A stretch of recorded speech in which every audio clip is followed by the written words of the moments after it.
এক মাসের বউ তুমি আমার, অথচ একবার জামাইয়ের খোঁজ খবর নাও না।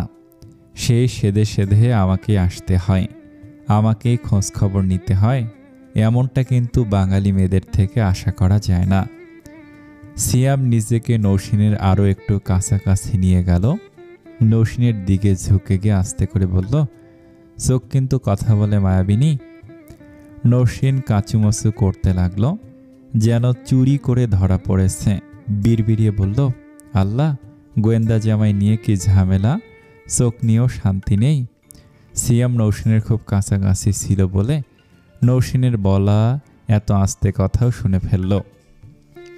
এতে বেশ মজা পেল সিয়াম। একটুখানি আওয়াজ করে হাসল, যদিও আওয়াজটা বাইরে যাওয়ার মতো নয়। সিয়ামের হাসি দেখে নৌসিন আরও একটুখানি লজ্জায় পড়ে গেল। বেশ খানিকটা সময় অন্ধকারে থাকতে থাকতে তাদের চোখ অন্ধকারে সয়ে এলো। এখন অন্ধকারও চাঁদের আলোয় গাছগাছালির ফাঁকফোকর খানিকটা ঠাউর করা যাচ্ছে। আচমকাই নৌসিনের নজরে এলো বাগানের দুটো ছায়া। হঠাৎ দেখায় চমকে উঠল। সিয়ামের চোখ জোড়াও নৌসিনের দিকে আবদ্ধ ছিল, যার কারণে নৌসিনের এহেন আচরণ তার নজরে এলো। কি হলো তরঙ্গিনী, এমনভাবে ভয় পেয়ে উঠলে কেন? সিয়ামের মুখে হুটহাট মায়াবিনী তরঙ্গিনী ডাকটা বেশ ভালো লাগে। নিজেকে তখন সত্যি মায়ার খনি মনে হয়।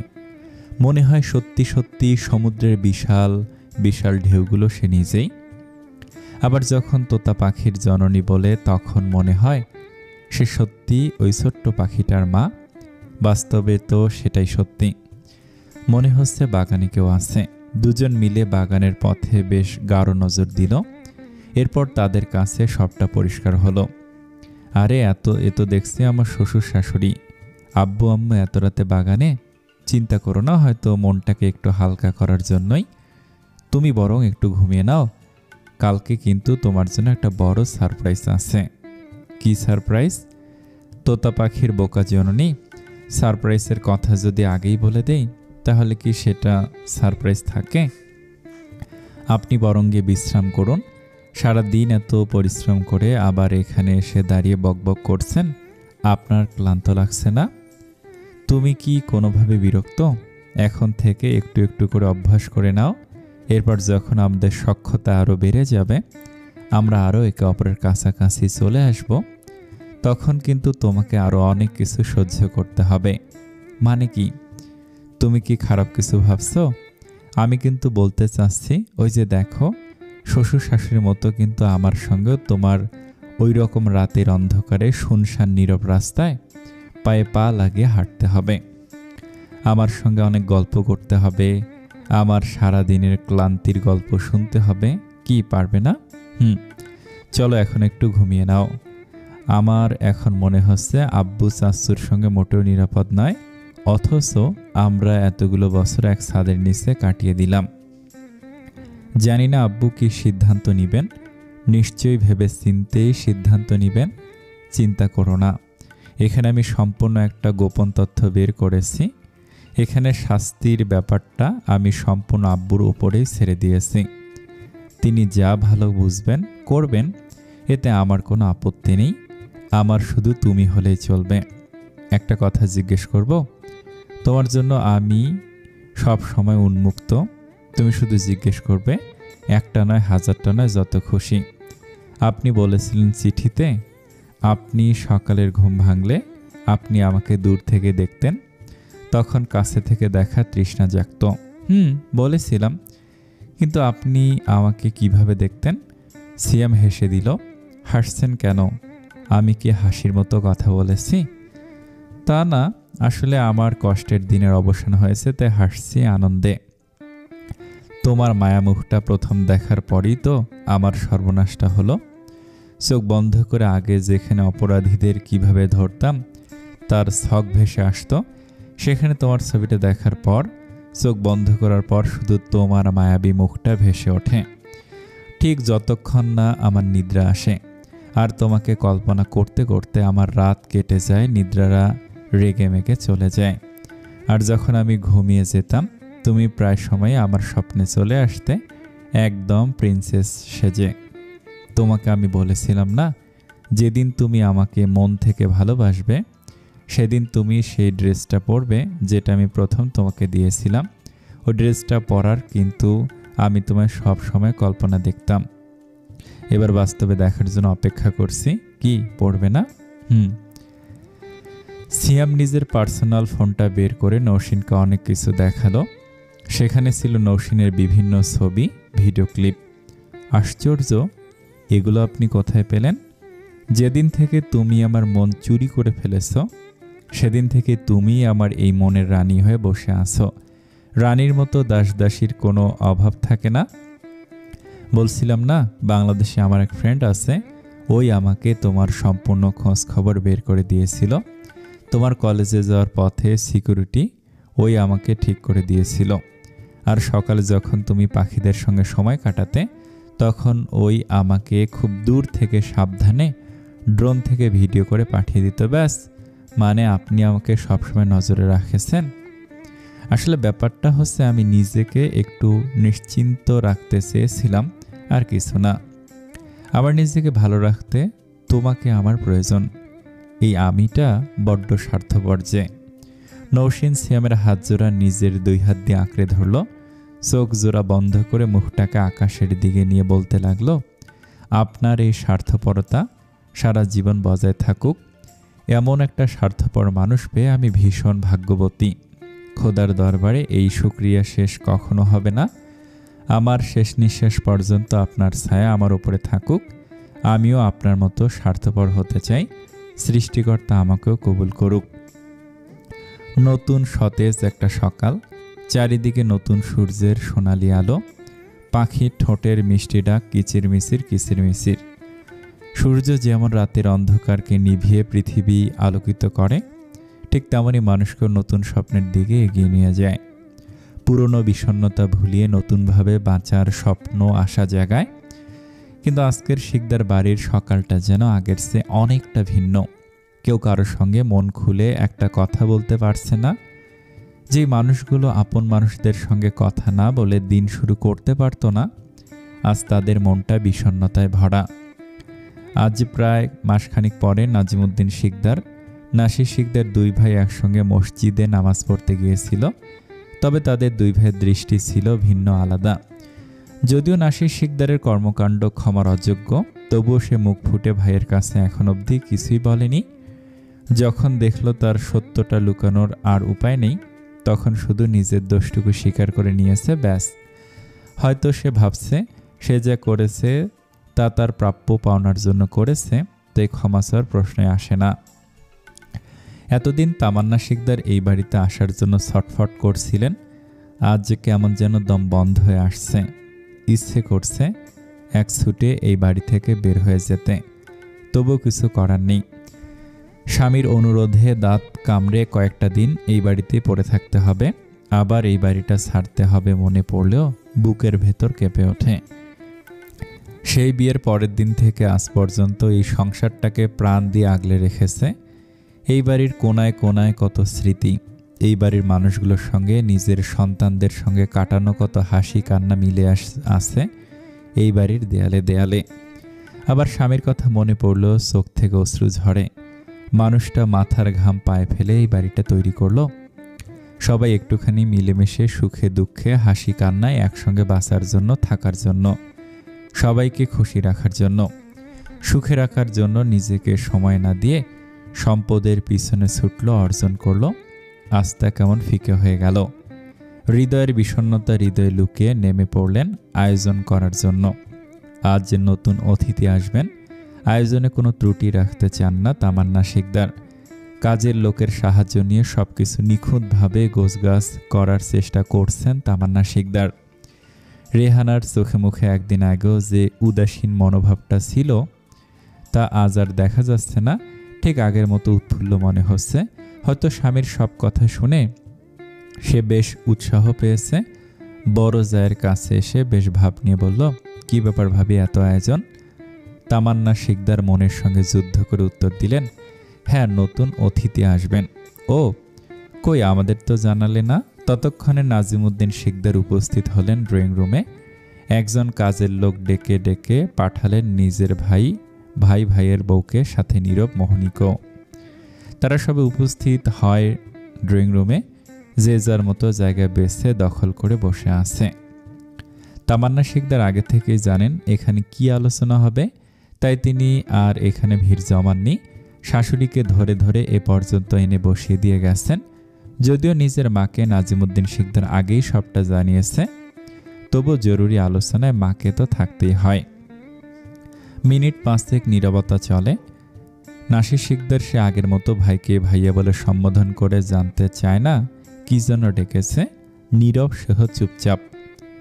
ভীষণ কষ্ট হয় নাজিমুদ্দিন শিকদারের, তবুও তিনি নিজেকে সামলে বলেন, আগামী শুক্রবার বাড়িতে একটা অনুষ্ঠান হবে, আর 3 দিন বাদে। আশা করি তোমরা স্বাভাবিক আচরণ আমাকে উপহার হিসেবে দেবে।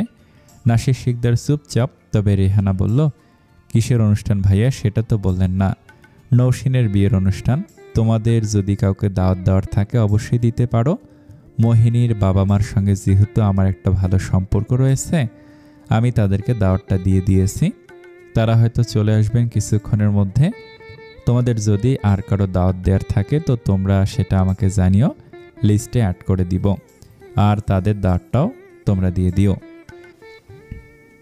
ভাইয়ের দিকে তাকিয়ে বললেন, নাসির, আমি তোমার থেকে আমার সকল আত্মীয় স্বজনদের কাছে ভালো স্বাভাবিক আচরণ চাই, যেমনটা আগে ছিল। আমি আগের মতো আছি, চিন্তা করো না, কোনো ক্ষতি হবে না। বেশ, তাহলেই ভালো। বিশাল খোলা ছাদের নিচে মেঝেতে বিষণ্ণ মনে বসে আছে নৌসিন।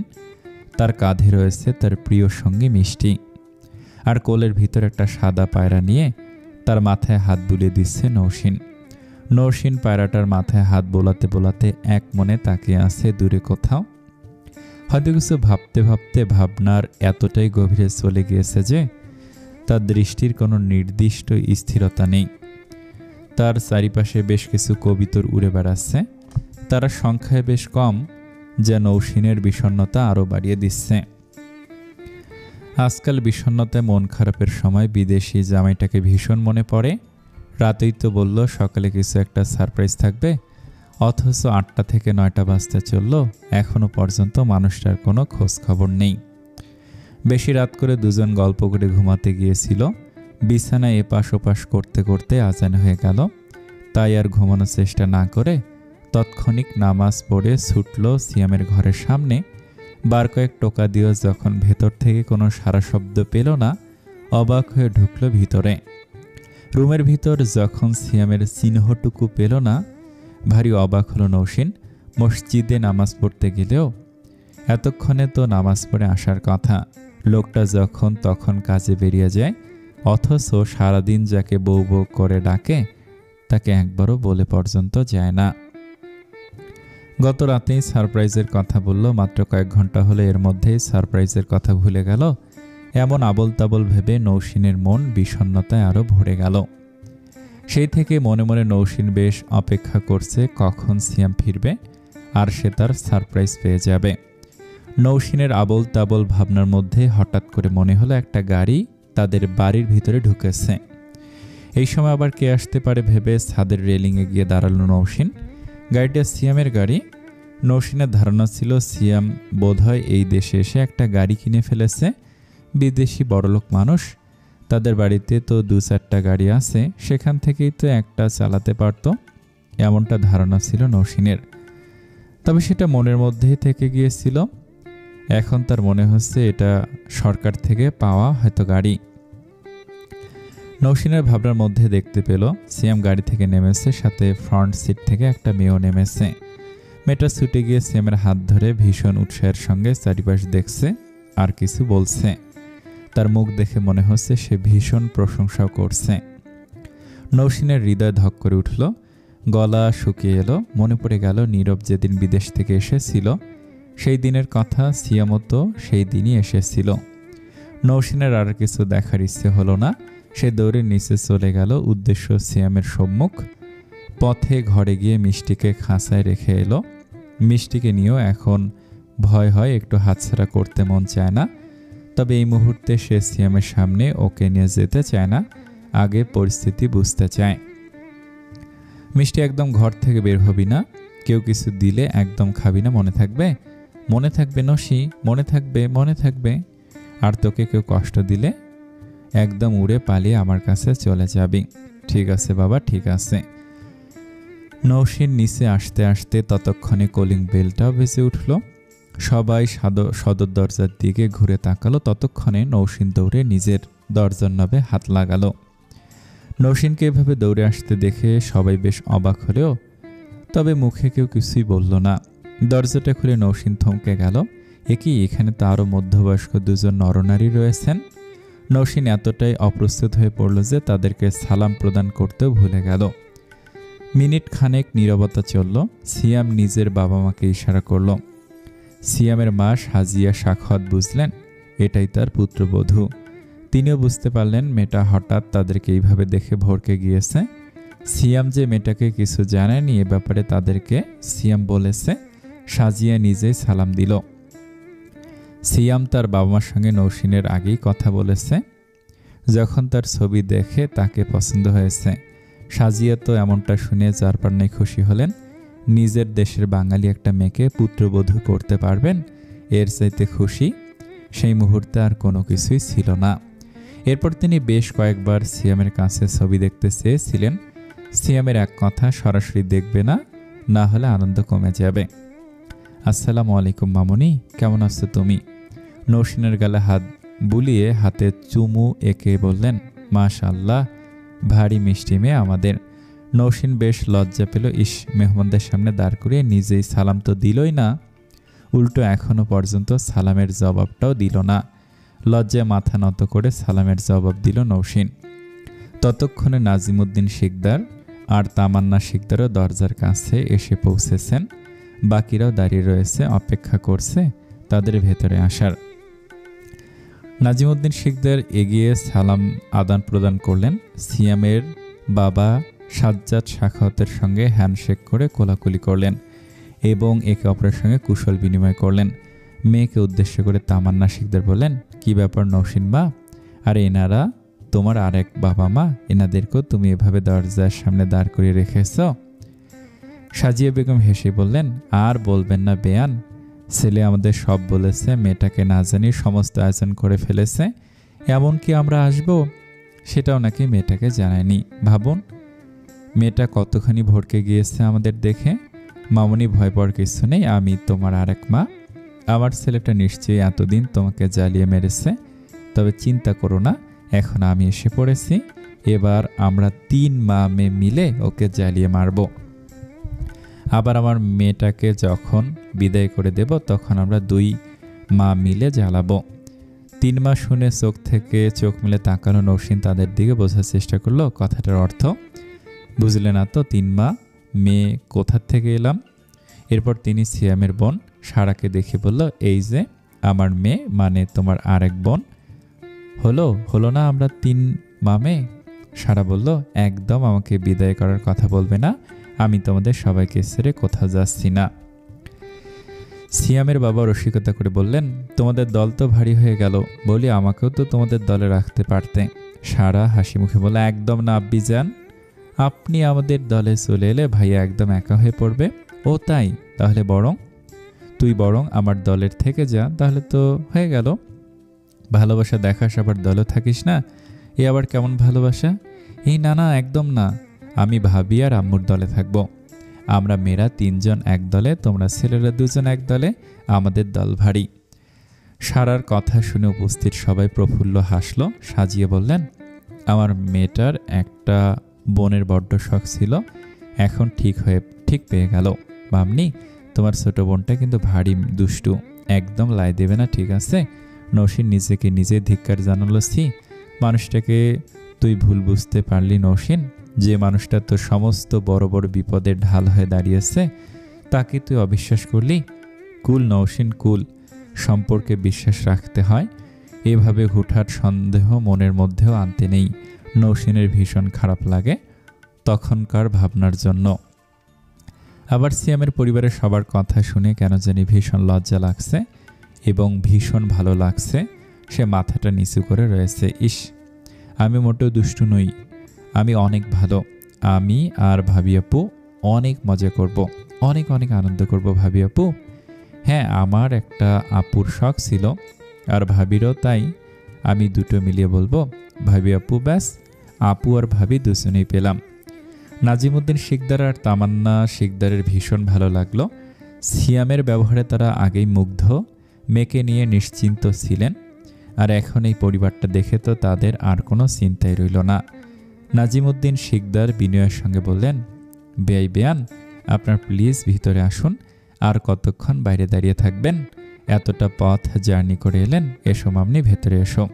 সিয়ামের বাবা সবাইকে নিয়ে ভেতরে এলো। আরে বেয়াই মশাই, এত ব্যস্ত হবেন না, চলুন আস্তে ধীরে যাই। অতিথিরা সবাই ভেতরে এসে সবার সঙ্গে কুশল বিনিময় করলেন। নাসির শিকদারও সিয়ামের বাবা মার সঙ্গে বেশ ভালোভাবেই ব্যবহার করলো। মাঝে সিয়ামের সঙ্গে চোখ হলে তিনি চোখ সরিয়ে ফেলেন, এতে সিয়াম মনে মনে বেশ মজা পায়। সাজিয়া এবং সাজ্জাদ সাখাওয়াত হালিমা বেগমের সঙ্গে বেশ ভালোভাবেই মিশে যান। তারা তো বলেই হাসেন, বলেই বসেন, আমাদের মা বেঁচে নেই, কিন্তু আপনাকে দেখে আমাদের মায়ের কথা মনে পড়ে গেল। হালিমা বেগমও তাদের মাথায় হাত বুলিয়ে দিলেন, আমাকে তোমরা তোমাদের মা মনে করতে পারছো না তাই তো? না না, মোটেও এমনটা নয়, আপনাকে আমাদের মায়ের মতো মনে হচ্ছে, তাই তো বলি। ছেলে আমার দাদিও জোগাড় করে ফেলেছে। বড় বৌমার তারা অনেক দূর থেকে জার্নি করে এসেছে, তুমি তাদের বিশ্রামের ব্যবস্থা করো, আর এইবেলা তাদের খাবারটা তাদের ঘরেই পাঠাও। এত ব্যস্ত হবেন না দয়া করে, আমরা এখানে এসে খেতে পারবো, শুধু ফ্রেশ হওয়াটা প্রয়োজন। না, তোমাদের এবেলায় আর ঘর ছাড়তে হবে না, বিশ্রাম করো, যাও। নৌসিন চুপচাপ দাঁড়িয়ে রইলি কেন? আশ্চর্য, কোথায় নিজে শ্বশুর শাশুড়ি এসেছে তাদের আপ্যায়নে লেগে পড়বে তা না, চুপচাপ মাথা নিচু করে দাঁড়িয়ে আছে। ওকে এভাবে বলছেন কেন? আমাদের নতুন দেখেছে তাই হয়তো লজ্জা পাচ্ছে। আস্তে আস্তে আমাদের মেয়েকে আমরা এতটাই আপন করে নেব যে আপনাদের কথা মনে করার সময় পাবে না। সারা নৌসিনের হাত জড়িয়ে ধরে বলল, আমি কিন্তু ভাবি আপুর সঙ্গে থাকবো। তামান্না শিকদার হেসে বলেন, বেশ তো নৌসিন মামুনি, ওকে নিয়ে যাও তোমার ঘরে। বেয়ান, আপনারা আসুন, আপনাদের ঘর দেখে দিচ্ছি। হ্যাঁ চলুন। ছেলের মুখে তো আপনার আরও ছেলেমেয়ের কথা শুনলাম, ওদেরকে তো দেখলাম না এখানে। আছে কোথাও, হয়তো টের পাইনি। অতিথি এসেছে, তাহলে এখানে এসে অবশ্যই ভিড় জমাতো। আপনার বিশ্রাম নিন, ওদের সঙ্গে দেখা হয়ে যাবে। সিয়াম এতক্ষণ এক ধ্যানে নৌসিনের দিকে তাকিয়েছিল। মেয়েটার লজ্জা মাখা মুখটা থেকে চোখ সরানো দেয়। লজ্জা পেলে যেন মুখটা আরও মায়াবী হয়ে ওঠে। নৌসিন চোখটা ঘুরিয়ে একবার সিয়ামের দিকে তাকালো। সিয়াম তখনও নৌসিনের দিকে তাকিয়ে, ফলে তাদের চোখাচোখি হয়ে গেল। এতে নৌসিন লজ্জায় আরও গুটিয়ে গেল। তার মুখ থেকে আপনা আপনি লজ্জা মাখা হাসি বেরিয়ে এলো, যা সিয়ামকে আরও আকর্ষিত করল। নিজের অজান্তে সিয়ামের ডান হাতটা বুকের বাঁ পাশে চলে গেল। সিয়ামের চোখের সামনে আরও কিছুক্ষণ দাঁড়িয়ে থাকলে যেন নৌসিন লজ্জায় মরে যাবে। তাই তড়িঘড়ি করে সারার কাছে গিয়ে সারার একটা হাত ধরে বলল, চলো বোন, তোমাকে আমি আমার ঘরে নিয়ে যাচ্ছি, ফ্রেশ হয়ে বিশ্রাম করবে, চলো। হ্যাঁ হ্যাঁ ভাবি আপু, চলো। এখনও ফ্রেশ হতে না পারলে আমার একদম দম বন্ধ হয়ে যাচ্ছে। সিয়াম ওদের পাশ কাটিয়ে আগে আগেই হেঁটে গেল নিজের রুমের উদ্দেশ্যে। নৌসিন আর সারা এগোলো নিজেদের রুমের উদ্দেশ্যে। নৌসিনের রুমে এসেই নাবিল মন খারাপ করে মিষ্টির সঙ্গে কথা বলছে। জানিস মিষ্টি, এই বাড়িটা একদম কেমন জানি হয়ে গেছে, একটুও ভালো লাগছে না। সবাই আব্বুকে আম্মুকে আপুকে কত কষ্ট দেয়, এমনকি আমাদের ছোট কবুতরগুলোকেও কত কষ্ট দিল জানিস। আব্বুর চোখেও না কি পানি ছিল। তুই একদম কারোর সঙ্গে মিশবি না, শুধু আমার সঙ্গে আর আপুর সঙ্গে আর তোর বন্ধুর সঙ্গে, মানে আমাদের সিয়াম ভাইয়া আর আব্বু আম্মু। আবার যখন মুরাদ আসবে ওর সঙ্গেও খেলতে পারিস। নাবিলের মন খারাপ। হ্যাঁ রে মিষ্টি, আমার ভীষণ মন খারাপ। এমন সময় নৌসিন সারাকে নিয়ে তার রুমে ঢুকলো। তা দেখে মিষ্টি উড়ে গিয়ে নৌসিনের কাঁধে গিয়ে বসে বলল, নসি নসি, নাবিলের মন খারাপ, আদর করো। পাখি কথা বলছে দেখে সারা আনন্দিত হয়ে লাফিয়ে উঠল, বলল, ওয়াও ভাবি আপু, ভাইয়া তো বলেছিল তোমার একটা পাখি আছে, কথা বলতে পারে। ওর কথা তো আমি ভুলেই গিয়েছিলাম। ওয়াও, কি মিষ্টি করে কথা বলে। নৌসিন মিষ্টির মাথায় হাত বুলিয়ে বলল, হ্যাঁ তাই তো, ওর নামও মিষ্টি। ওয়াও, একটু কথা বলি ওর সঙ্গে। হ্যাঁ নিশ্চয়ই, বলো। তুমি কি জানো তোমার ভাইয়ের সঙ্গে এর ঠিক কতটা ভাব? তোমার ভাইয়াকে পেলে এই দুষ্টু একদম আমাকে ভুলে যায়। বলো কি ভাবি আপু? হাই মিষ্টি, আমি সারা। আমার নামটা একটু বলো তো। সারা। সারা। ও ওয়াও, তুমি কেমন আছো? ভালো মিষ্টি, ভালো। ভাবি আপু কি মিষ্টি? এবার সারার নজর পড়ল নাবিলের দিকে, হাসি মুখে বলল, ভাবি আপু কিউট ছেলে পুতুলটা কে গো? সারার কথা শুনে নৌসিন হেসে দিল। কিউট ছেলে পুতুল শুনে নাবিল ভেবাচাকা খেয়ে গেল। সেও নৌসিনের মাধ্যমে রেখে বলল, আপু এই কিউট মেয়ে ধলা বিলাইটা কোত্থেকে পেলে বলো তো? নাবিলের কথা শুনে নৌসিন আরও চওড়া করে হাসল। আপু তুমি হাসছো? আচ্ছা তুমি বলো তো, আমাকে কোন দিক থেকে পুতুল মনে হয়? আমার মতো এত বড় একটা ছেলেকে কোন আহাম্মক পুতুল বলে বলো তো? আচ্ছা ঠিক আছে, আমি তোমাদের পরিচয় করিয়ে দিচ্ছি। সারা বোন, আমি তোমাকে এখন থেকে বনু বলে ডাকি। ওরে ভাবি আপু, তুমি আমাকে যা ইচ্ছে তাই বলে ডাকতে পারো, কিন্তু কিউট আমাকে ধলাবিলাই বলল। মজা করে বলেছে, ও হচ্ছে আমার ভাই নাবিল। ভাই, ও হচ্ছে সারা, তোর সিয়াম ভাইয়ের ছোট বোন। নাবিল একটু নিজের চুলে আঙুল চালিয়ে ভাব নিয়ে বলল, ও আচ্ছা বিয়াইন। এরপর সুরে সুরে মজা করে বলল, আমার বিয়ান দেখি তো কত ভালা, কত ভালা। বিয়ান দেখিয়া আমার হৃদয় করে জ্বালা, করে জ্বালা। নসীন অবাক করে বলে, মজা করে ভাইয়ের কানটা টেনে ধরল। বলল, তবেরে দুষ্টু ভাই আমার, ও নিশ্চয়ই তোমার চেয়ে বড়, আর তুমি তার সঙ্গে ফ্লার্টিং করছো, আর এইটুকু বয়সে এগুলো শিখে গেছো? আরে আপু, কানটা তো ছাড়ো, ব্যথা পাচ্ছি তো। এটা তুমি কি করলে বলো তো? তুমি মেহমানের সামনে আমার মান সম্মান শেষ করে দিলে। সে তো আমার বিয়ান হয়, আর বিয়ানের সঙ্গে তো একটু মজা করাই যায়। নসীনকে নাবিলের সাথে এমন মজা করতে দেখে আবার নাবিলকে হাসতে দেখে মিষ্টি বলে উঠল, ইয়ে দুষ্টু। নাবিল হেসেছে, তা দেখে তো সারা আরও অবাক। নাবিল বলল, মিষ্টিও দুষ্টু, নাবিল দুষ্টু। নৌসিন দুজনকে ধমক দিয়ে থামিয়ে দিল। এই চুপ করবি তোরা? সারাকে উদ্দেশ্য করে বলল, বনু তুমি কিন্তু কিছু মনে করো না, আমার ভাইটা তোমার সঙ্গে একটু দুষ্টুমি করেছে, এমনিতেই কিন্তু অনেক ভালো। আরে ভাবি আপু কি যে বলো না, আমি কিছু মনে করিনি, আমার তো ভীষণ ভালো লেগেছে। যাই ফ্রেশ হয়ে এসে তোমাদের সঙ্গে জমি আড্ডা হবে। হ্যাঁ তুমি বরং আগে গিয়ে ফ্রেশ হয়ে এসো। নাদিয়া অনেকটাই নিজেকে ঘরবন্দি করে রেখেছে। সেই যে গত রাতে নিজের ঘরে এসেছে, এখন পর্যন্ত একবারও বের হয়নি। তামান্না শিকদারের মনটা ছোট মেয়েটার জন্য ভীষণ অগোছালো লাগে। মেয়েটা যদি একটু ঠিক হয়ে যেত, তার জন্য আল্লাহর দরবারে মান্নত পর্যন্ত করে রেখেছেন তিনি। নিজেই ছুটলেন মেয়ের ঘরের দিকে। মেয়েটার সঙ্গে দুটো কথা এবার বলাই উচিত। নাদিয়া কি করছো মামুনি? নাদিয়া চুপচাপ নিজের বিছানায় উবু হয়ে শুয়েছিল। মাকে দেখে মেয়েটা উঠে বসল। তার ঘুম অনেক আগেই ভেঙেছে, তবুও সে ঘর থেকে বের হয়নি। কিছু না আম্মু, এমনি। তুমি আমার ঘরে যে, এরপর তো আমি আর কোনো ভুল করিনি। তামান শিকদারের ভীষণ খারাপ লাগলো মেয়ের কথা শুনে। মায়ের মন তো, সন্তান যত অন্যায় করুক, একটুখানি যদি সন্তান নরম হয়ে মায়ের কাছে ক্ষমা চায়, কোনো মা কি সন্তানকে ক্ষমা না করে থাকতে পারে? কিন্তু এই মেয়েটা একটা বারও নরম হয়ে দুটো কথা বলল না। তামান্না বললেন, না মা, সেরকম কিছু নয়, অনেকটা বেলা হয়ে গেল, তবুও ঘর থেকে বের হলে না, তাই দেখতে এলাম। কেন এলে আম্মু? আমি তো খুব খারাপ, আমাকে তোমাদের ত্যাগ করা উচিত, হয়তোবা করে ফেলেছ। তামান্না শিকদার মেয়ের মাথায় হাত বুলিয়ে কপালে একটা চুমু দিলেন। তুমি কি জানো মামনি, তোমাকে ছাড়া আমাদের কারো কিন্তু ভালো লাগেনি। তোমার আব্বুর নয়, আমার নয়, নাবিল তোমাকে খুব মনে করেছে। এমনকি তুমি যার সঙ্গে অন্যায় করেছে নৌসিন, সেও বারংবার তোমাকে মনে করেছে, তোমার কথা আমাদের সঙ্গে বারবার বলেছে। তুমি কি জানো, তুমি যেটা করেছো সেটা ভারী অন্যায়। জানি আম্মু, ঝোঁকের বসে আমি করে ফেলেছি। তার জন্য ক্ষমা চেয়েছিলে বোনের কাছে, নাকি তোমার অহংকার হচ্ছে যে তাকে তোমার মা জন্ম দেয়নি বলে? নাদিয়া মাথা নিচু করে চুপ করে রইল। আমরা মুসলমানরা সবাই আপন মামুনি, কেউ কারো পর নই। সেখানে আমি তাকে আমার সবটুকু দিয়ে বড় করেছি, তাকে কি করে পর করে দেই মা? তাকে যদি তুমি ভালো না বাসো, তাহলে তার দিন দিব্যি কেটে যাচ্ছে। যদি তুমি তাকে ভালোবাসতে, তাহলে হয়তো আরও ভালো কাটতো, তাহলে তোমার দিনগুলো মনে হয় বড্ড হাসি খুশি যেত। জানো, একটা বোন যখন সবচেয়ে আপন হয়, তার থেকে ভাগ্যবতী আর কেউ হয় না। তুমি একবার তাকে ভালোবেসে দেখো, তাকে ছাড়া ভাবতেও তোমার ভীষণ কষ্ট হবে। আমি চাই তুমি হাসি খুশি একসঙ্গে সবার সঙ্গে মিলেমিশে থাকো মা। চরিত্রে কলঙ্ক কেউ সহ্য করতে পারে না। তুমি তোমার বোনের কাছে একটাবার ক্ষমা চেয়ে নাও, তোমার বাবার কাছে, সিয়ামের কাছে, দেখবে তোমার অনেক ভালো লাগবে, হালকা লাগবে। আমি নিশ্চিত ওরা সবাই তোমাকে ক্ষমা করে ভালোবাসবে। এরপর তুমি একদম আগের মতো আমাদের সঙ্গে হাসি খুশিভাবে দিন কাটাও, দেখবে পুরনো কিছু তোমার মনেই পড়বে না।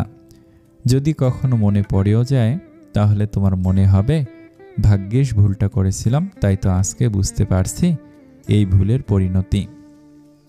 মনের সমস্ত অহংকার দূর করে দাও মা, তোমার বাবা ভীষণ কষ্টে আছে। এই সময় তুমিও যদি এমনটা করো তিনি আরও অনেক ভেঙে পড়বে। নাদিয়া মায়ের বুকে ঝাঁপিয়ে পড়ল, হেসকি তুলে কান্না করলো, কাঁদতে কাঁদতে বলল, আম্মু আমিও চাই তোমাদের কাছে ক্ষমা চেয়ে আগের মতো তোমাদের সঙ্গে হাসি খুশি থাকি, কিন্তু আমি পারছি না আম্মু, বারবার আমি আটকে যাচ্ছি। আমি আছি তো তোমার সঙ্গে, জানো আজকে কিন্তু অতিথি এসেছে, একদম মন খারাপ করে থাকবে না, তাহলে কিন্তু তারাও কিছু না কিছু একটা ভেবে বসবে যে এই মেয়েটা এমন করে রয়েছে কেন। কে এসেছে আম্মু? তোমার সিয়াম ভাইয়ার মা বাবা বোন সবাই এসেছে, আর দুদিন পর বাড়িতে বড় অনুষ্ঠান আছে, তোমার আপুর বিয়ের অনুষ্ঠান। আমি চাই তুমি এক্ষুনি আপুর সঙ্গে সব কিছু মিটমাট করে খুব ভালোভাবে এনজয় করবে, ঠিক আছে আম্মু? নাদিয়া, জি আম্মু। আম্মুকে কথা দেওয়ার কখনো এমনটা করবে না।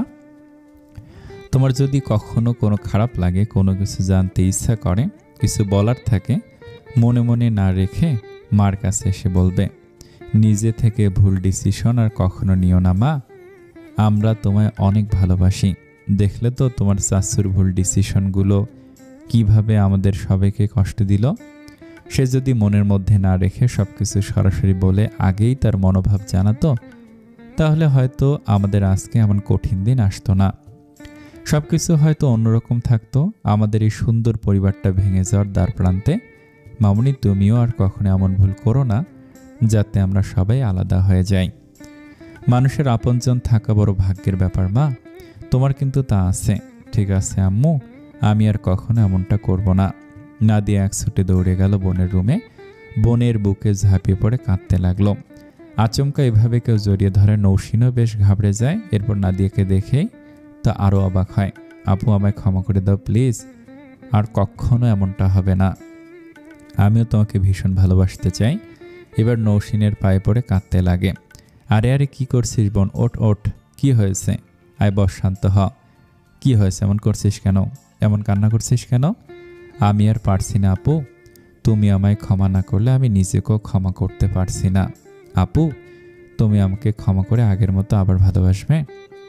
নৌসিন বুঝতে পারে তার বোন নিজের ভুল বুঝতে পেরেছে, আর কেউ সুযোগ চাইলে তাকে একবার সুযোগ দিতেই হয়। আমি তোকে এখনো ভালোবাসি বোন, শুধু একটু রাগ অভিমান হয়েছে, আর কিছু না। এইভাবে কান্না করলে কি ক্ষমা না করে থাকা যায়? নাবিল দুই বোনের কাছে এসে বলি আমাকে একটু তোমাদের ভালোবাসা থেকে ভাগ দেবে, বেশি দিতে হবে না, একটুখানি দাও। নাদিয়া ভাইকে জড়িয়ে ধরে কাঁদে। আমি তো তোকে অনেক দূরে সরিয়ে রেখেছি, তাই না? এখন থেকে আমরা সবাই মিলেমিশে থাকব। হঠাৎ করে ওয়াশরুমের দরজাটা খুলে যায়। সারা বেরিয়ে দেখে এখানে আরও একটা মেয়ে এসে কান্নাকাটি করছে। কৌতূহল নিয়ে জানতে চায়, ভাবি আপু এটা আবার কে এভাবে কান্না করছে কেন? এটাও তোমার মতো আমার একটা ছোট বোন, একটুখানি কষ্ট লেগেছে তো তাই কান্না করেছে, এখন সব ঠিক হয়ে গেছে। নাবিল হাসি মুখে বলল, ছোট আপু এটা কিন্তু আমাদের বিয়ান কিন্তু একটাই, আর আমরা দুজনে মিলে একদম নাকানি সুবানি খাইয়ে ছাড়বো। কি বলো ছোট আপু? ইস আমি মোটেও একা নয়, আমার সঙ্গে ভাবি আপু আছে না, তাই না ভাবি আপু? তুমি কিন্তু একদম ওদের হাত থেকে আমাকে বাঁচাবে, ঠিক আছে? একদম, বেশ তো এবার তোমরা বসে গল্প করো, আমি তোমাদের সবার জন্য খাবারের ব্যবস্থা করি। আমরা কিন্তু কেউই এখন পর্যন্ত খাইনি, ঠিক আছে? মোহিনীর বাবা মা এলেন এর কিছুক্ষণ পরেই। ছোটদের মতো বড়দেরও এবার বেশ ভালো আড্ডা জমে গেল। যদিও তাদের মধ্যে নাসির শিকদার নীরব বেশ চুপচাপ। মুরাদকে পেয়ে নসীনদের সকলের আড্ডা আরও জমল। সারা ওদের সঙ্গে বেশ ভালো সময় কাটাচ্ছে। মিষ্টির সঙ্গে ইতিমধ্যে তার বেশ ভাব জমে গিয়েছে। সারা খুব উৎসাহ নিয়ে বলল, আচ্ছা বাংলাদেশে তো অনেক সুন্দর সুন্দর জায়গা আছে, আমি দেখেছিলাম গুগল করে। তোমরা কে কোথায় কোথায় ঘুরতে গিয়েছ? মুরাদ খুব মন খারাপ নিয়ে বলল, আমাকে নিয়ে আব্বু আম্মু কোথাও যায় না, এমনকি আমাকে কোথাও যেতে দেয় না, শুধুমাত্র এখানে নৌসিন আপুর কাছে থাকতে পারি। কিন্তু কেন জানি না তো। জিজ্ঞেস করলো। আব্বুর চোখে পানি এসে পড়ে। আচ্ছা ঠিক আছে, মন খারাপ করো না, এ বাড়িটা তো খুব সুন্দর। তোমাদের বাড়িটা কেমন মুরাদ? তোমাদের বাড়ির ওখানকার কোনো ছবি আছে তোমাদের কাছে? একটু দেখাও না তোমাদের বাড়ির ছবিগুলো। হ্যাঁ আছে তো, আম্মুর মোবাইলটা নিয়ে আসি, দাঁড়াও, তোমরা গল্প করো, আমি এক ছুটে গিয়ে আম্মুর মোবাইলটা নিয়ে আসি। নৌসিন বলল, সাবধানে যাস ভাই, তাড়াহুড়োর কিছু নেই। ঠিক আছে আপু। এই বলে মুরাদ চলল তার মায়ের কাছে মায়ের ফোনটা আনার জন্য। দৌড়ে সিঁড়ি দিয়ে নামার জন্য মুরাদ যেই না এক পা রাখবে, তখনই হুট করে মোহিনী মোবাইল টিপতে টিপতে এসে সিঁড়িতে পা রাখে। আশেপাশে তার কোনো খেয়াল নেই। হুট করে মোহিনীর সঙ্গে মুরাদের গায়ে ধাক্কা লেগে যায়। মুরাদ নিজের ভারসাম্য বজায় রাখতে না পেরে তৎক্ষণিক মুরাদ জোরে চিৎকার দিয়ে ওঠে, আম্মু আহ! মুরাদ গড়িয়ে নিচে পড়ে যায়। মুরাদের চিৎকার নৌসিনের ঘর পর্যন্ত পৌঁছে যায়, এমনকি নিচে ড্রয়িং রুম পর্যন্ত। মুফিজ সাহেব আর লিয়ারার ভেতরটা ধক করে ওঠে। মোহিনীও হতভম্ব হয়ে দাঁড়িয়ে রয়। নৌসিন, নাদিয়া, সারা, নাবিল সবাই দৌড়ে আসে। ড্রয়িং রুমের সবাইও ছুটে আসে। সবাই অস্থির হয়ে যায়, রক্তে ভেসে যাচ্ছে। সিয়াম তাড়াতাড়ি মুরাদকে কোলে নিয়ে ছোটে হাসপাতালের উদ্দেশ্যে। নাজিমউদ্দিন শিকদারকে উদ্দেশ্য করে বলে, আব্বু আপনি সবাইকে সাবধানে নিয়ে আসুন হাসপাতালে, আমি ওকে নিয়ে যাচ্ছি, চিন্তার কিছু নেই, আল্লাহ ভরসা। বিপদ কখনো বলে কয়ে আসে না। এমন হতে পারে যে হাসতে হাসতে মানুষ মৃত্যুর কোলে ঢলে পড়ল। হাসি খুশির বৈঠকেও যখন তখন বিপদ চলে আসতেই পারে। মুরাদের মাথা ফেটে গিয়েছে, আরও শরীরের বিভিন্ন জায়গায় আঘাত পেয়েছে। হাসপাতালের করিডোরে শিকদার বাড়ির অতিথি সহ প্রত্যেকটা সদস্যর ভিড়। লিয়ারা ছেলের জন্য কাঁদতে কাঁদতে ক্লান্ত হয়ে পড়েছে। মুফিজ সাহেব নিঃশব্দে কেঁদে যাচ্ছেন, তার চোখ মুখের দিকে তাকানো যাচ্ছে না। ছেলেটাকে এত যত্নে এত চোখে চোখে রেখেও শেষ পর্যন্ত বিপদ আল্লাহ দিয়েই দিলেন। মুফিজ সাহেব আর লিয়ারাকে সবাই সান্ত্বনা দিলেও তাদের মনেও বেশ ভয়, কতটা রক্ত বেরিয়ে গেল ছেলেটার শরীর থেকে। এই আনন্দের ভিড়ে সবার চোখে মুখে নেমে এলো কালো ছায়া। নৌসিন তখন থেকে কেঁদেই যাচ্ছে। কতবার করে বলে দিয়েছে সাবধানে যাওয়ার জন্য। ইস, সে যদি নিজেও সঙ্গে যেত, এটা ভেবেই বারবার আফসোস করেছে। সিয়াম সহ সবাই তাকে বারবার বোঝাচ্ছে সবকিছু ঠিক হয়ে যাবে। কে শুনে কার কথা? নাদিয়া, নাবিল, সারা সবারই চোখ ভেজা। সারাও বারবার নিজেকে দোষ দিচ্ছে। ইস, তখন যদি আমি ওইভাবে না বলতাম, তাহলে না ও এইভাবে এগিয়ে যেত, আর না এমন দুর্ঘটনা ঘটত। কি সুন্দর করে সবাই আনন্দ করছিলাম, আমার জন্য সবকিছু লণ্ড ভণ্ড হয়ে গেল। তাকেও সবাই বোঝাচ্ছে এখানে কারো হাত নেই, ভাগ্যে ছিল এমনটা। মোহিনী চুপচাপ একপাশে দাঁড়িয়ে রয়েছে। সবাই যে যার মতো নিজের ঘাড়ে দোষ নিয়ে টেনে নিচ্ছে। আর তার কি? সবার অস্থিরতার মধ্যে হঠাৎ বন্ধ রুমের দরজা থেকে বেরিয়ে এলেন ডাক্তার। সবাই এগিয়ে এলো ডাক্তারের কাছে। মুফিজ সাহেব ভাঙা গলা অস্থির হয়ে বললেন, ডাক্তার আমার ছেলের কি অবস্থা, ঠিক হয়ে যাবে তো? দেখুন, ভয়ের কিছু নেই, ইনশাল্লাহ সব কিছু ঠিক হয়ে যাবে। তবে অনেকটা রক্ত ইতিমধ্যে বেরিয়ে গিয়েছে, যত তাড়াতাড়ি সম্ভব 1 ব্যাগ রক্ত অবশ্যই প্রয়োজন। আপনারা এখনই AB+ 1 ব্যাগ রক্তের ব্যবস্থা করুন। লিয়ারা অস্থির হয়ে বললেন, ডাক্তার আমার রক্তের গ্রুপ AB+। আপনার রক্ত পরীক্ষা করা তো? বাচ্চা ছেলেকে দিবেন, কোনো প্রকার সমস্যা নেই তো আপনার রক্তে? গত 2 মাস আগে পরীক্ষা করেছিলাম, তখন কিছু সমস্যা ছিল। তাহলে অন্য কাউকে দেখুন। সিয়াম একবার তাকালো মোহিনীর দিকে, জানতে চাইল, মোহিনী, মুরাদ তোমার ভাই, তোমাদের রক্ত কি ম্যাচ করে? না, আমার রক্ত ও পজিটিভ। মুফিজ সাহেব মাথায় হাত দিয়ে বসে পড়লেন। তার রক্তের সঙ্গেও তার ছেলেটার রক্ত ম্যাচ করে না। কেন নিজের সন্তানের সঙ্গে রক্ত ম্যাচ করে না? হায় আল্লাহ, আপনি একটা ব্যবস্থা করুন বলে আর্তনাদ করে ওঠেন মুফিজ সাহেব। তৎক্ষণিক নৌসিন এগিয়ে এসে বলে, আমার রক্তে AB+। কিছুদিন আগে আমি রক্ত পরীক্ষা করেছিলাম এবং কোনো সমস্যা ছিল না। আমি রক্ত দিতে চাই। প্লিজ ডক্টর আঙ্কেল, আপনি আর দেরি করবেন না। যে রক্ত দিবেন তাড়াতাড়ি এগিয়ে আসুন। এরপর নৌসিনকে নিয়ে ডাক্তার ভেতরে যায়। মুফিজ সাহেব আর লিয়ারা ছেলের এহেন অবস্থায় বেশ অসুস্থ হয়ে পড়েন। সিয়াম তাদেরও জোর করে বিভিন্ন অজুহাত দেখিয়ে চেক আপ করিয়ে নেয়। রক্ত দিয়ে নৌসিন বেশ দুর্বল হয়ে পড়েছে। এর আগে সে কখনো কাউকে রক্ত দেয়নি, তাই একেবারে বেশ অনেকখানি রক্ত দেয় দুর্বল হয়ে পড়েছে। মুরাদের ব্যাপারে ডক্টর বেশ ভালো খবর দিয়েছেন যে এখন সে সম্পূর্ণ বিপদমুক্ত। ঠিকভাবে রেস্ট নিলে, ঔষধ নিলে, নিয়ম মতো চেক আপ করলে ঠিক হয়ে যাবে। লিয়ারা সেই থেকে ছেলেকে বুকের মধ্যে নিয়ে বসে আছেন। মুফিজ সাহেবও তাদের পাশেই বসা। নৌসিনের প্রতি তাদের মায়াটা যেন এখন আরও বেড়ে যাচ্ছে। মুরাদ শুনেছে যে তাকে তার প্রিয় আপু রক্ত দিয়েছে। তার শরীরে তার প্রিয় আপুর রক্ত শুনে তার এখন ইচ্ছে করছে আপুকে নিয়ে লাফিয়ে ঝাঁপিয়ে ভীষণ আনন্দ করতে। কিন্তু এখন সে আর ও আপু দুজনেই দুর্বল। কিন্তু সেই থেকে সে প্রিয় আপুকে পাশে বসে একখানা হাত ধরে রেখেছে। ডক্টর জানিয়েছে 2 দিন অন্তত হসপিটালে থাকতে। কিন্তু মুরাদের একটাই কথা, তার বোনের বিয়ে 2 দিন পরে, এখন কিছুতে হাসপাতালে থাকবে না সে। মোহিনী মুরাদের পাগলামিতে বিরক্ত হয়ে মুখ ফসকে বলেই ফেলে, কয়েকদিনের পরিচয় তোর এত আপন বোন হয়ে গেল। আচ্ছা, আমার জন্য কি তুই এরকম করেছিলি কখনো? মুরাদ সঙ্গে সঙ্গে উত্তর দিয়ে দিল, তুমি কখনো আমাকে আপুর মতো ভালোবাসোনি। সবসময় তুমি তোমার কাছ থেকে আমাকে সরিয়ে দিয়েছ, আর আপু আমাকে সবসময় ভালোবেসে কাছে টেনে নিয়েছে এই কয়দিনই।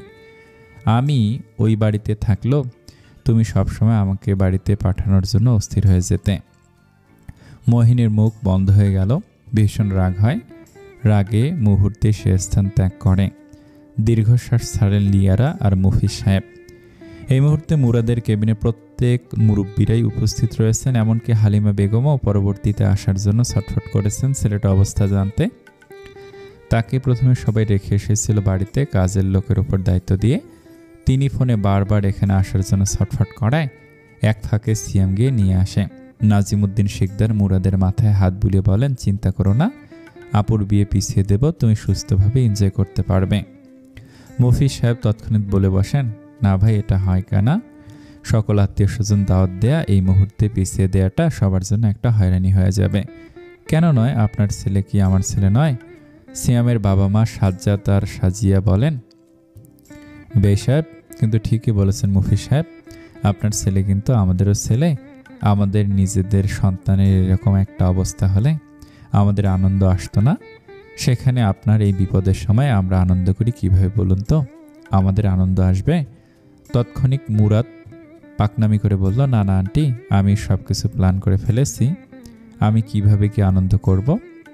আমি একটু রেস্ট নিলেই ঠিক হয়ে যাব। সাজিয়ে বলেন, ওরে আমার পাকনা ছেলে, এই শরীর নিয়ে আবার সে আনন্দ করবে? সিএম বলল, আম্মি জান, সে স্ট্রং। হ্যাঁ, একদম আমার ছেলের মতো। সেও রাতে মাথা ফাটিয়ে সকালে আবার নিজের কাজে লেগে যায়।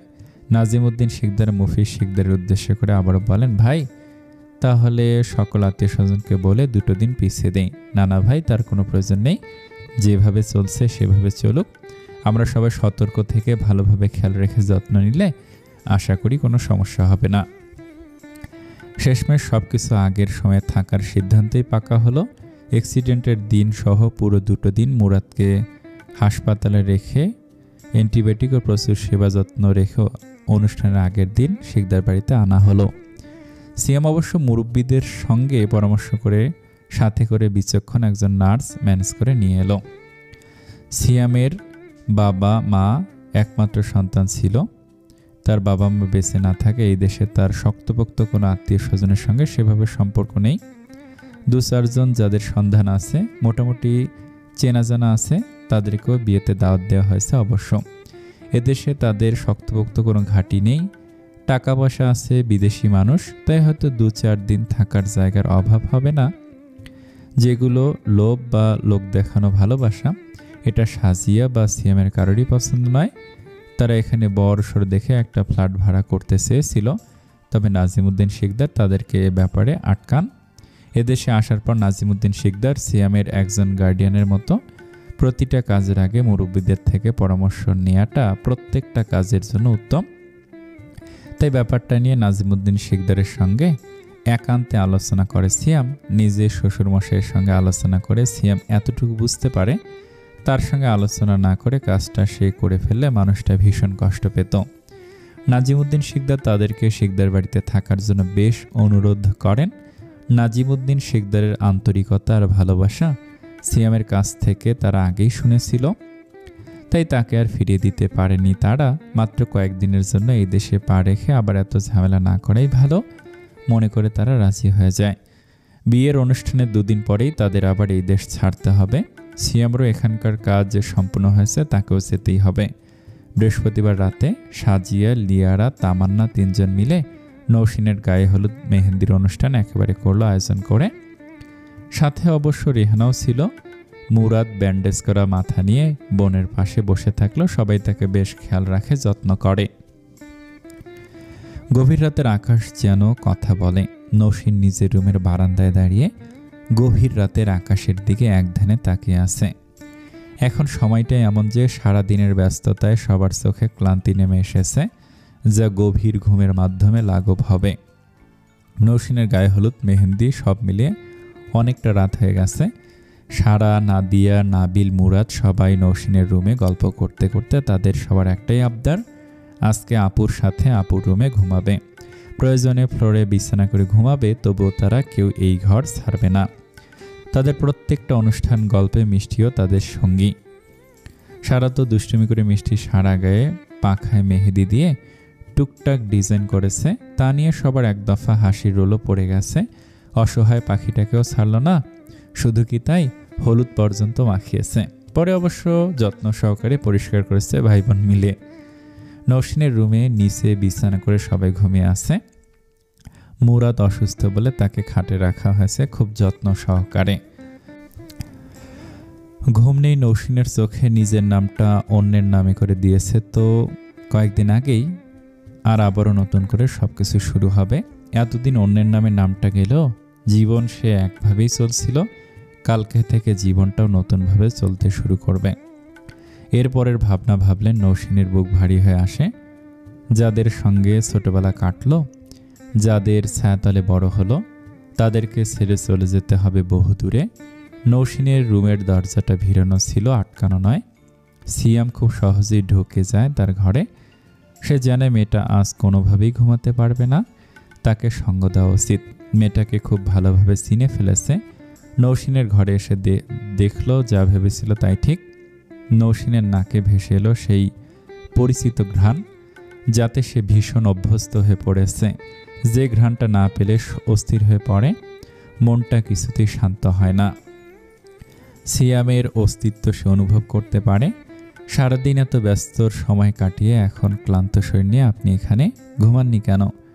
সিয়াম হাসে। মেয়েটা যে তার অস্তিত্ব খুব ভালোভাবে অনুভব করতে পারে তা সে আগেই বুঝতে পেরেছে। সিয়াম কণ্ঠে রসিকতা এনে বলল, বউ থাকতে বউ ছাড়া ঘুমানোটা কতটা কষ্টের সেটা তুমি বুঝবে না। অবশ্য আর কয়েক ঘন্টা পর এই কষ্টটা আর থাকবে না। সিয়ামের কথায় নৌসিন বেশ লজ্জা পেল। তার কথা আটকে গেল। আচ্ছা, আমার না হয় বউ ছাড়া ঘুম আসছে না, কিন্তু তুমি কেন ঘুমাচ্ছ না? ব্যাপারটা কি এমন যে তোমারও জামাই ছাড়া ঘুম আসছে না? নৌসিন লজ্জায় আর না পেরে মেকি রাগ দেখে বলল, আশ্চর্য তো, আপনার কি কোনো কাজ নেই? রাত বিরাতে এভাবে মজা করতে এখানে এসেছেন? একটা মাত্র বউ আমার, তাও আবার এখানে, তাহলে আমি কোথায় যাব বলো তো? যাই হোক, ছাড়ো সব কথা। আকাশে এভাবে গভীরভাবে তাকিয়ে কি দেখছো বলো তো? মন খারাপ? আচ্ছা বলতে পারেন, আমার আসল বাবা মা যারা আমাকে জন্ম দিয়েছিল তারা আমাকে ফেলে কেন দিল? কেন, তুমি কি কষ্টে আছো খুব? না না, এমনটা নয়। আমি জানি না তারা কেমন, তবে তাদের ধন্যবাদ আমাকে এই সুন্দর পৃথিবীটা দেখানোর জন্য। তারা আমাকে ছেড়ে দিয়েছে বলেই হয়তো আমি এত ভালো বাবা মা পেলাম। শুধু জানতে ইচ্ছে করে, এই আর কি। সিয়াম নিজের বউয়ের মন ভালো করার জন্য বলল, বুঝলে, আমার কি মনে হয় জানো তো, তুমি আমার বউ কম, পাশের বাড়ির প্রেমিকা বেশি। মানে আমাদের মধ্যে তো স্বামী স্ত্রীর সেরকম কোনো সম্পর্কই হয়ে ওঠেনি, তো এখন হয়ে গেল না তুমি আমার পাশের ঘরের প্রেমিকা। কি বলতে চাইছেন বলুন তো? চলো না আমরা দুজন একটু হাত ধরে এই অন্ধকার গায়ে মেখে ফাঁকা রাস্তায় খালি হাত পায়ে হেঁটে আসি। এই দেশ ছেড়ে গেলে আবার কবে এই দেশের মাটিতে অন্ধকারে গায়ে মাখাতে পারবো তা তো জানি না। নৌসিনের মনটাও ভার হয়ে এলো। তার এই মাতৃভূমি ছাড়তে হবে বলে হয়তো নৌসিন এক বাক্যে রাজি হয়ে গেল। অন্ধকার ফাঁকা রাস্তায় দুজন হাঁটতে হাঁটতে সিয়াম বলল, একটা কথা বলি, মন দিয়ে শুনবে। সম্পর্কের মূল ভিত্তি হলো বিশ্বাস, জানো সেটা? আমাকে নিয়ে যদি তোমার মনে কখনো বিরূপ ধারণা আসে, তুমি সর্বপ্রথম আমাকে জানাবে। আমি আমার মালিক আল্লাহকে সাক্ষী রেখে বলছি, তার সকল সৃষ্টিকে সাক্ষী রেখে বলছি, আমি কখনো মিথ্যে বলবো না। তুমি নিজে নিজে ভুল বুঝে কষ্ট পেয়ে আমার থেকে দূরে সরে যেও না। নৌসিন চুপ করে শুনল সিয়ামের কথা। সিয়াম আবার বলল, আমি নিজেও তোমার সঙ্গে এমনটাই করব, কথা দিচ্ছি। সম্পর্কে বিশ্বাসটা দামি একটা জিনিস। আমি জানি তুমি একবার ঠকে গিয়ে ভয় পেয়েছ। একটু থেমে আবার বলল, কথাগুলো কেন বললাম জানো? কেন? সেদিন তোমার চোখে আমি গভীর ভয় দেখেছিলাম। আমার বোনকে নিয়ে তুমি হয়তো বেশ ভয় পেয়ে গিয়েছিলে। আর ভয় পাওয়ার তোমার জন্য অস্বাভাবিক কিছু নয়। তুমি কি জানো, তুমি আমাকে অনেকটা ভালোবেসে ফেলেছ। না হলে ওই ভয়টা তোমার চোখে কখনো আসতো না। আমার শুধু অপেক্ষা এখন তোমার মুখ থেকে ভালোবাসার বাণী শোনার, যা তুমি এখনো পর্যন্ত আমাকে বলনি। মোহিনীর সঙ্গে নীরবের বিয়ের আজ প্রায় ৩-৪ মাস হতে চলল। এর অনেক আগে থেকেই তারা সম্পর্কে ছিল। সম্পর্কে থাকাকালীন তাদের দিনগুলো বেশ অন্যরকম ছিল। বিদেশের মাটিতে বাবা যে পয়সা পাঠাতো তাতে আনন্দ ফুর্তি করে খুব ভালোভাবে দিন কেটে যেত। নিজেও টুকটাক ইনকাম করত, যা প্রেম আর নেশা করে উড়িয়ে দিত।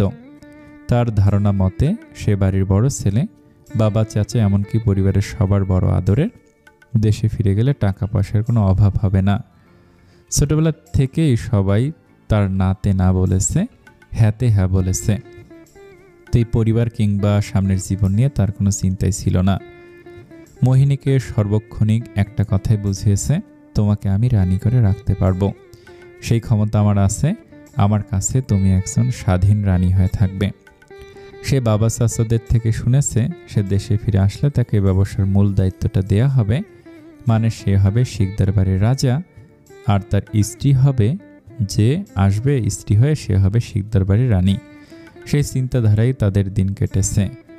বন্ধু বান্ধবের সঙ্গে আড্ডা, নাইট ক্লাব, পার্টি, এগুলো তো ছিল তাদের নিত্যসঙ্গী। দেশে তার বাবা চাচা একটু কুড়িয়ে পাওয়া মেয়ের সঙ্গে বিয়ে ঠিক করে রেখেছে বলে মোহিনীকে ওই দেশ থেকেই বিয়ে করে ফেলে। মোহিনীও রাজি হয়ে যায়। সব কিছু ঠিকঠাক চলছিল। দেশে এসেও কিছুদিন সব ঠিকঠাকই ছিল। এরপরে আস্তে আস্তে কেমন যেন এলোমেলো হয়ে যাচ্ছে নীরবের জীবন। বিদেশে স্বাধীনভাবে চলাফেরা করা মেয়ে, সম্ভ্রান্ত নিয়মের গণ্ডির ভিতরে থাকা, পরিবারের সাথে মানিয়ে নিতে ব্যর্থ হয় বারবার। বিরক্তি এসে যায় পবিত্র সম্পর্কের ওপরে। আর কোথায় রাজ্য, আর কোথায় সে রাজ্যের রানী? এখানে তো সব কিছু অন্যের অধীনে। চলাফেরাটাও কেমন অন্যের তৈরি করা নিয়মের ভেতরে। শৃঙ্খলাবিহীন বড় হওয়া প্রাণ কি আর শৃঙ্খলার মধ্যে টিকতে পারে? ইদানিং মোহিনী ভীষণ বিরক্ত এই সম্পর্কে জড়িয়ে। তার মনে হচ্ছে এই সম্পর্কে জড়িয়ে জীবনের সবচেয়ে বড় ভুলটা করেছে। ফলে নীরবের সাথে তার সুন্দর সম্পর্কের বিঘ্ন ঘটে। মোহিনীর ইচ্ছা সে আগের মতো জীবন চায়, যা নীরবের পক্ষে সম্ভব নয়। বিয়ের আগে এবং পরে দুটি সম্পর্কে ভিন্নতা কিছুটা রয়েছে, যা মোহিনী মানতে নারাজ। অন্ধকার ব্যালকনিতে দাঁড়িয়ে এই সব কিছু ভাবছে নীরব। সেই ছোট থেকে এই পরিবারেই বড় হয়েছে, এই পরিবারের আদর্শ অনুযায়ী। তবুও কিছুটা বিগড়ে গিয়েছে মায়ের অতিরিক্ত ভালোবাসায়। তার মনোভাব আটকে রয়েছে অন্যরকমভাবে সবার অতিরিক্ত আহ্লাদ ভালোবাসায়। বিদেশে নিজের মতো চলাফেরা করেছে, কিন্তু এখানে এসে নিজেকে সেটেল করতে হলেও অন্তত একটু স্যাক্রিফাইস করা প্রয়োজন, যেটা সে কোনোভাবেই পারছে না মোহিনীকে নিয়ে। বাড়ির এত এত ঝামেলা, নিজের বাবার কর্মকাণ্ড, এতে সব মিলিয়ে নীরবের মনটা ভীষণ ভার হয়ে রয়েছে। কুল কিনারা খুঁজে পাচ্ছে না। প্রিয় মানুষ নিজের স্ত্রীর সঙ্গে একটু আলাদা সময়ও কাটাতে পারছে না মোহিনীর বিভিন্ন আবদার আর রাগের ভিড়ে। নীরবের নজরে পড়ল তাদের বিশাল বাগানের অন্ধকারে দুইজন নরনারী হাত ধরে হেঁটে বেড়াচ্ছে। বাগানে জ্বলতে থাকা দু একটা নিয়ন আলোয় তাদের মুখশ্রী দেখে মনে হচ্ছে তাদের চেয়ে সুখী আর কেউ নেই। লাইটের মৃদু হলুদ আলোয় তাদের মুখটা ভীষণ মায়াবী লাগছে। কখনো দুজন মুখ নাড়িয়ে কিছু বলছে, তো কখনো মুচকি হাসছে। মেয়েটা কখনো কখনো লজ্জায় অন্যদিকে মুখ ঘুরিয়ে নিচ্ছে। তখন তার লজ্জা মুখের হাসিটা নজরে পড়ার মতো মনে হলো নীরবের চোখে। এটা তো সেই মেয়েটা যাকে সে ছোটবেলা থেকে তুচ্ছ তাচ্ছিল্য করে বড় হয়েছে। এটা সেই মেয়েটা যাকে সে বিয়ে করবে না বলে বিদেশের মাটিতে বিয়ে সেরে দেশে ফিরেছে। এটা সেই মেয়েটা যাকে তার নিজের বাবা মেরে ফেলার প্ল্যান পর্যন্ত করেছে। অথচ এই মেয়েটাকে পাওয়ার জন্য বিদেশের নাম করা একজন অফিসার এই দেশে ছুটে এসেছে ছন্দবেশে। আশ্চর্য, মেয়েটার হাসি মাখা মুখটা এত ভালো লাগছে কেন আজ? নীরবের চোখে নীরব বুঝে উঠতে পারে না এমনটা তো আগে কখনো লাগেনি, নাকি আগে কখনো মেয়েটার দিকে ভালোভাবে তাকায়নি। হয়তো অহংকারে নিজেকে উপরে রাখতে রাখতে চারপাশটা ভালোভাবে দেখাই হয়নি। নীরবের ইচ্ছা করলো প্রিয় মানুষের সঙ্গে নিয়ে এভাবে একটু অন্ধকার গায়ে মেখে হেঁটে বেড়াতে। নীরব তৎক্ষণিক মোহিনীকে ডাকলো, সে ইতিমধ্যেই ঘুমিয়ে পড়েছে। নীরব বারবার ডাকলো মোহিনীকে। শেষমেশ মোহিনী ভীষণ বিরক্ত হয়ে জানতে চাইল, কি হয়েছে, এত বিরক্ত করছো কেন? লাইফটাকে একবারে হেল করে দিলে বিয়ে নামক প্যারা দিয়ে। নিজেকে তো এখন একজন মানুষই মনে হচ্ছে না। আমার নিজের কোনো অনুভূতি খুঁজে পাচ্ছি না। আর এখন তুমি কি আমাকে ঘুমাতেও দিতে চাও না? তা নিয়েও কি কোনো নিয়ম নিতে আসছে নাকি? এতটা রেগে যাচ্ছ কেন? এভাবে বা বলছো কেন? তোমার আমার লাইফ নিয়ে তো কেউ কিছু বলছে না। আমরা তো নিজেদের মতো আছি, শুধুমাত্র সমাজের কিছু নিয়ম নীতি মেনে চলছি, এছাড়া তো আর কিছু না। দেখো, এটা বাংলাদেশ, এখানে সমাজ কালচার অন্যরকম, তো একটু সেভাবে মানিয়ে নিতেই হয়। আস্তে আস্তে সব কিছু ঠিক হয়ে যাবে। তো থাকো না তুমি তোমার কালচার সমাজ নিয়ে। আমাকে বিরক্ত করছে কেন? মনটা ভালো লাগছে না? চলো না একটু হেঁটে আসি। সিরিয়াসলি নীরব, এখনই এত রাতে তুমি আমাকে ঘুম থেকে তুলে বলছো হেঁটে আসতে? তো কি হয়েছে? আমরা তো আগে কত রাত করে পার্টি ক্লাব করে আসতাম। এখন একটু চলো না অন্ধকার গায়ে মেখে হাঁটি। একটা পার্টি আর অন্ধকার রাস্তা কখনো এক হয়? তুমি পাগল হয়ে গেছো নীরব। একদম বেশি বিরক্ত করবে, আমি এই সব কিছু ছেড়ে ছেড়ে চলে যাবো বলে দিলাম। এখনও সময় আছে, সব কিছু ঠিক করে নাও। মোহিনীর রাগ নিয়ে বিরক্তি মাখা কণ্ঠের তেজি কথা কেমন যেন নীরবের হৃদয়টা আঘাত করলো। নিজেকে শান্ত করতে চোখ জোড়া বন্ধ করলো। চোখে ভেসে আসলো কিছু পূর্বে দেখা বাগানের সেই সুন্দর দৃশ্যটা, অপছন্দের মানুষটার হাসি।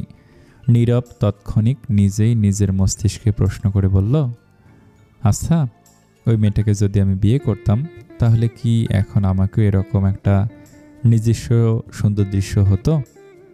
তবে কি আমি ভুল করলাম? এগুলো আমি কি ভাবছি? পুরো শিকদার বাড়ি জুড়ে জমজমাট আয়োজন, আর হবেই না বা কেন? নাজিমুদ্দিন শিকদারের বড় কন্যার বিয়ে বলে কথা। পাড়ায় নাজিমুদ্দিন শিকদার নাম করা একজন ভালো মানুষ। তার সততার ব্যবহারে তাকে সবাই ভীষণ ভালোবাসে। নাসির শিকদারকে যে ভালোবাসে না এমনটা নয়, তাকেও সবাই ভালোবাসে, কারণ তার অন্য রূপটা আড়ালে নাজিমুদ্দিন শিকদারও চান না তার ভাইয়ের এই বিষয়টা অন্তত কেউ জানুক। এ ব্যাপারে তিনি যথেষ্ট চেষ্টা করে যাচ্ছেন। তাহলে হয়তো মানুষ তাকে নিয়ে বিভিন্ন কথা বলবে, বিনয় দেখাবে, হয়তো কেউ করুণা নিয়েও কথা বলবে তার প্রতি, যা তার মোটেও পছন্দ নয়। মুরাদ যেভাবে লাফালাফি করতে পারছে না বলে নাবিলও নিজেকে দমিয়ে রেখেছে। মুরাদের পাশাপাশি থাকছে সবসময়। নির্দিষ্ট সময়ে সবাই কমিউনিটি সেন্টারে চলে যায় এবং দাওয়াত দেওয়া সকল বন্ধু বান্ধব আত্মীয় স্বজন সেখানে উপস্থিত হয়। খুব ভালোভাবে অনুষ্ঠানটা সম্পূর্ণ হয়ে যায়। নির্দিষ্ট সময়ে বউ নিয়ে সাজানো গাড়িতে করে আবার শিকদার বাড়িতে ফিরে আসে। যদিও নৌসিনের এটা বাবার বাড়ি, তবুও সিয়াম ভালোভাবে গাড়িটাকে সাজিয়ে সুন্দর করে, যেমন বউ নিয়ে নিজের বাড়িতে যাচ্ছে সেরকম একটা ভাব নিয়ে নৌসিনকে নিয়ে আসে। তবে এখানে একটা বিষয় মিসিং হয়েছে, সেটা হচ্ছে বিদায়ের বেলায় যে কান্নাকাটি আহাজারি হয় সেটা হয়নি, হবে হয়তো দুদিন পরে। নীরব নিজের প্রতি বিরক্ত, কেন জানি তার চোখ জোড়া বারবার ঘুরে ফিরে নৌসিনের দিকে চলে যাচ্ছে, আর তার বারবার মনে হচ্ছে মেয়েটা ভীষণ মায়াবী। মোহিনীর সাজগোজ চলাফেরা তাদের পরিবারের কারোর সঙ্গে ম্যাচ করে না, যার কারণে নীরব মাঝে মধ্যে লজ্জায় পড়ে যায়। মোহিনী এতে বিরক্ত হয়। কথা শুনে নীরবকে নিজের অজান্তেই দীর্ঘশ্বাস বেরিয়ে আসে নীরবের ভিতর থেকে। নৌসিনের ঘরটা ওর সব ভাই বোন মিলে, এমনকি অন্যান্য যত কাজিন ভাই বোন এসেছে সবাই মিলে সুন্দর করে সাজিয়ে দিয়েছে। অতঃপর সারা নৌসিনকে ভেতরে সুন্দর করে বসিয়ে দিয়ে দরজায় তালা লাগিয়ে সবাই মিলে দরজা আটকে দিয়ে দাঁড়িয়ে রয়েছে। এত বড় অনুষ্ঠানের ঝুট ঝামেলা সব কিছু সামলে সবাই গুছিয়ে আসতে আসতে প্রায় রাত 12টা বেজে গেছে। সিয়াম আজকে তার এই বাংলাদেশি বন্ধুকে ইনভাইট করেছে। সে অবশ্য সেদিন কাজী অফিসও ছিল, সেই সমস্ত ব্যবস্থা করে সাহায্য করেছিল। আজও সে সিয়ামের একজন বিশেষ অতিথিও বটে। অনেক রাত হয়ে যাও মুরব্বীরা সবাই সিয়ামকে নৌসিনের ঘরের উদ্দেশ্যে পাঠিয়ে দেয় বিশ্রাম করার জন্য। সিয়ামের বন্ধু সুযোগ পেয়ে তাকে নিয়ে এগোয় নৌসিনের ঘরের উদ্দেশ্যে। ইয়ার্কি করে বলে, কি সৌভাগ্য, শ্বশুরবাড়িতে বাসর, তোর হিংসা হচ্ছে নাকি? চাইলে এমন ব্যবস্থা কিন্তু আমি করতে পারি, কথা বলবো শ্বশুর আব্বার সাথে। সাইমন হা হয়ে তাকে রইল। সিয়ামের সেই বাংলাদেশি বন্ধু। প্রত্যেকটা বোনের বড় ভাই তার বোনের প্রেমিকের শত্রুই মনে হয়। সিয়াম চোখ ছোট ছোট করে সাইমনের দিকে তাকিয়ে বলে, তুই কি কোনোভাবে আমার বোনের সাথে প্রেম করছিস নাকি? তোমার যে চোখ বুড়ো, সেটা থেকে কি আর লুকানোর উপায় আছে? ঢঙ্গে আমাদের গোয়েন্দা সিয়াম ভাই সেরা। তবে যাই বলিস, আমার কি মনে হচ্ছে জানিস কি, বাসর আমারটাও শ্বশুরবাড়িতে হবে। তোর আর আমার শ্বশুরবাড়ির দূরত্বটা কিন্তু সেম সেম। আমি যখন আমার বউ আনতে যাব তখনও বোধহয় আমার শ্বশুরবাড়িতে বাসরটা সারতে হবে। এক্ষেত্রে একটা সুবিধা আছে, যে কাজিন মহল বিরাট অঙ্কের একটা পাওনা দাবি করে, এটা থেকে বেঁচে যাওয়ার সম্ভাবনা আছে। মনে কর আমি যখন বিদেশে বউ আনতে যাব তখন তো এই পাড়াটা নেই, আবার তোরও তো নেই। তোর বন্ধুবান্ধব বলতে আমি তো এখানে আছি, আর আমি তোরই পক্ষে। বলতে বলতে তারা পৌঁছে যায় নৌসিনের ঘরের সামনে। ঘরের সামনের দরজা বন্ধ করে একদল বাহিনীকে বসে থাকতে দেখে থতমত খেয়ে যায় সাইমন। বাহিনীর সর্দার হিসেবে সবার সামনে সারা বসে আছে। সাইমন হাসার চেষ্টা করে বলে, কি ব্যাপার বাহিনী, তোমরা এখানে নিশ্চয়ই সবাই নতুন বরকে ওয়েলকাম করতে দাঁড়িয়ে আছো? সারা বলে, জি না, আমাদের পাওনাটা আমাদের বুঝিয়ে দিলে আমরা এখান থেকে কেটে পড়ব। তারপরে ভাইয়া যেভাবে খুশি সেভাবে ঢুকে যাক ঘরের মধ্যে, নিজের ওয়েলকাম নিজেই করুক, আমাদের কাছে যায় আসে না। সিয়াম কটমট করে তাকায় সাইমনের দিকে। কি যেন বলছিলে একটু আগে? সাইমন বোকা হেসে বলে, রেগে যাচ্ছিস কেন? বড়লোক বাবার একমাত্র ছেলে তুই, তার ওপর আবার বিদেশি গোয়েন্দা। তোর কি টাকার অভাব আছে? দিয়ে দে না দে। পোল্টিবাস কোথাকার, তুই না একটু আগে বললি তুই আমার পক্ষে? হ্যাঁ, আমি তো তোর পক্ষেই। একটা মান সম্মানের ব্যাপার আছে তো, আমি তো সেটাই বাঁচাতে চাচ্ছি। নাবিলেরা কাজিন বলে উঠল, ভাইয়া এই মুহূর্তে আমরা এই বাড়ির কেউ না, এই মুহূর্তে আমরা আপনার ছোট ভাই বোন, এটা আপনারই বাড়ি, তাই এখন আপনাকে যা করার করতে হবে, আমাদের পাওনাটা মিটিয়ে দিন, ব্যাস আমরা কেটে পড়ি। তা কত তোমাদের পাওনা? সারা উৎসাহ নিয়ে বলে, ভাইয়া বেশি না, মাত্র 50,000। সাইমন আস্তে আস্তে সিয়ামের কানের কাছে এসে বলে, দিয়ে দে না ভাই, ভাবি ভিতরে অপেক্ষা করছে। আর তোকে বলিহারি, বিয়ে করেছিস 1 মাসের বেশি হতে চললো, এখনো বাসর সারতে পারলি না, আর এখানে বসে টাকা নিয়ে ধানাই ফানাই করছিস। দিয়ে দে ভাই, তোর ব্যাপারটা ভেবে দেখতে হচ্ছে। সে তুই ভেবে দেখতেই পারিস, সমস্যা নেই। অবশ্য আমার মাথার ওপরে আমার হবু শ্বশুর আছেন না, নো টেনশন।